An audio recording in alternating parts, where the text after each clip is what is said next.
नवंबर के मंथ में तुलसी जी के पौधे में ऐसी कौन सी चीज़ डालें जिससे पौधे की ग्रोथ अच्छी हो और पौधे पर काले कीड़े का अटैक ना हो। तुलसी जी के पौधे में ग्रोथ बिल्कुल बंद हो गई है या पौधा सूख गया है, मुरझा रहा है और स्टेम अभी भी हरी है, तो आप इस खाद को देकर अपने तुलसी जी के पौधे को सूखने से बचा सकते हैं। आज के वीडियो में जो खाद मैं आपको बताने वाली हूँ वो आपके तुलसी के पौधे की ग्रोथ तो अच्छी करेगा, साथ ही साथ पौधों को बहुत दिनों तक, बहुत सालों तक स्वस्थ रखेगा।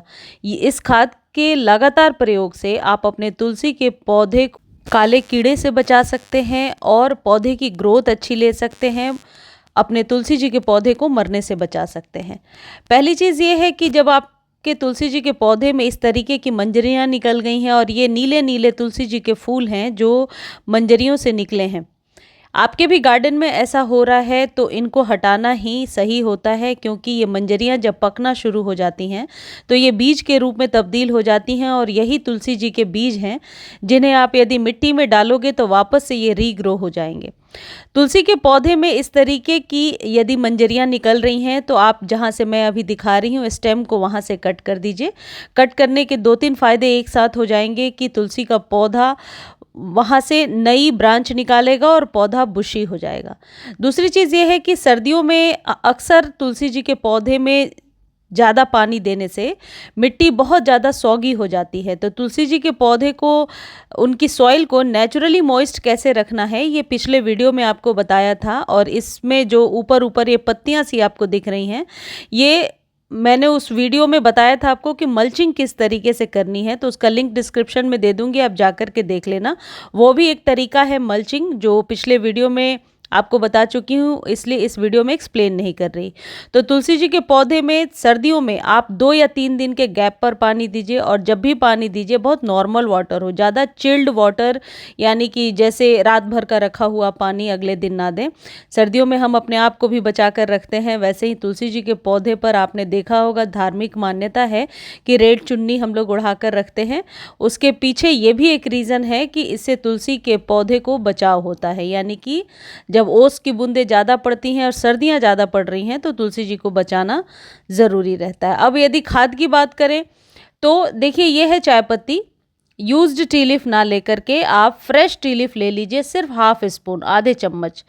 इसमें नाइट्रोजन की जो मात्रा है ये आपके तुलसी जी के पौधे की ग्रोथ तो अच्छी करेगा ही, साथ ही साथ सर्दियों में तुलसी को स्वस्थ भी रखेगा। और यदि इस तरीके से आप सॉइल में ही मिला देते हैं तो इससे मिट्टी नेचुरली भुरभुरी बनी रहेगी, जिससे जल जमाव नहीं होगा। इसका दूसरा तरीका ये भी है कि जब आपको पानी देना है उसके 4-5 घंटे पहले आप पानी में इसे भिगो लीजिए और उसी में जिसमें आपने पानी में भिगोया है उसमें आप चाहें तो आधा चम्मच हल्दी डाल सकते हैं। हल्दी एंटी फंगल होता है और आपको पता है कि हल्दी बहुत सारे रोगों से मुक्ति के लिए रीज़न होता है। लेकिन इन दोनों में एक चीज़ आपको मिलानी है और वो है एलोवेरा। एलोवेरा एक प्राकृतिक कीटनाशक है जो आपके पौधे को सुरक्षित रखता है 100%। मैं तोड़कर इसलिए नहीं दिखा रही क्योंकि मेरे एलोवेरा में अभी न्यू शूट्स आ रही हैं।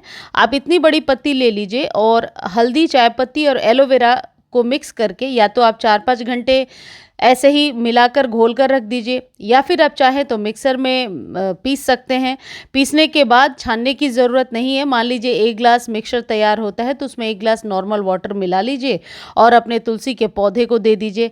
इससे पौधा नेचुरली बहुत जल्दी ग्रोथ लेगा और काले कीड़े से आपको प्राकृतिक तौर पर छुटकारा मिल जाएगा। तुलसी जी के औषधीय गुण बहुत ज़्यादा होते हैं, तो तुलसी में कोई अलग से आपको बहुत ज़्यादा फंजीसाइड वगैरह देने की ज़रूरत नहीं होती है। और एलोवेरा जो है वो प्लांट बूस्टर, ग्रोथ बूस्टर तो है ही, साथ ही साथ ये एलोवेरा एक प्राकृतिक कीटनाशक है। 2-3 तरीके से आप इस्तेमाल कर सकते हैं। आप चाहें तो एलोवेरा को कट करके 5-6 घंटे पानी में भिगोइए और सिर्फ इसके पानी को ही यूज़ कर लीजिए या फिर स्प्रे बना लीजिए छान कर और अच्छे से स्प्रे कर दीजिए।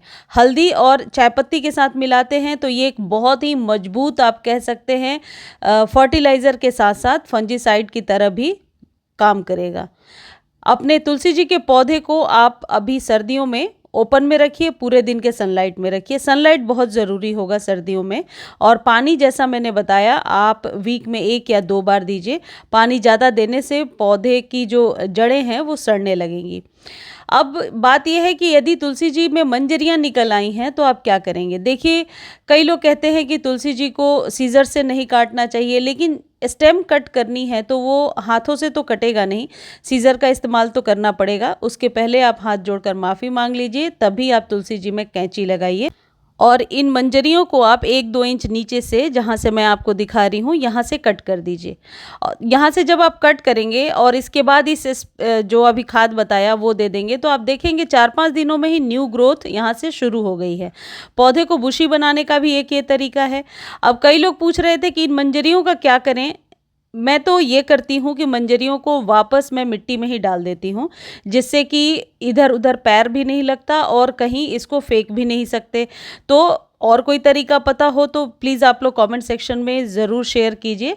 मैं इन मंजरियों को वापस डाल देती हूँ मिट्टी में। कई बार ये ग्रो हो जाते हैं, बरसातों में तो 4-5 दिनों में ही जर्मिनेट हो जाते हैं, और यदि ग्रो नहीं होते तो मिट्टी की गुणवत्ता बढ़ाते हैं, सॉइल में डालकर छोड़ दीजिए, लेकिन मेक श्योर कि इसमें पैर ना लगे और इधर उधर गार्डन में ना फेंकिए।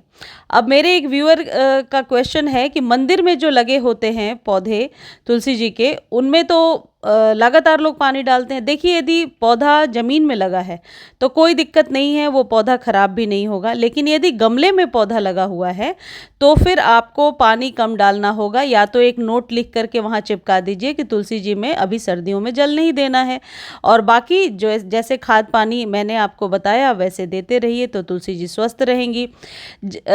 वैसे कई जगह मैंने ये पढ़ा है कि तुलसी जी के पौधे को ज़मीन में डायरेक्टली नहीं लगाना चाहिए, हमेशा गमले में ही लगाना चाहिए।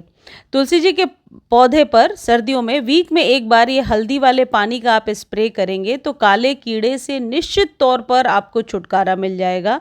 हल्दी का पाउडर चींटियों पर भी बहुत ज़्यादा असर करता है। डायरेक्टली सॉइल में यदि आप डालते हैं तो सॉइल प्राकृतिक तौर पर उपजाऊ हो जाती है। मुझे उम्मीद है जानकारी अच्छी लगी होगी। धन्यवाद।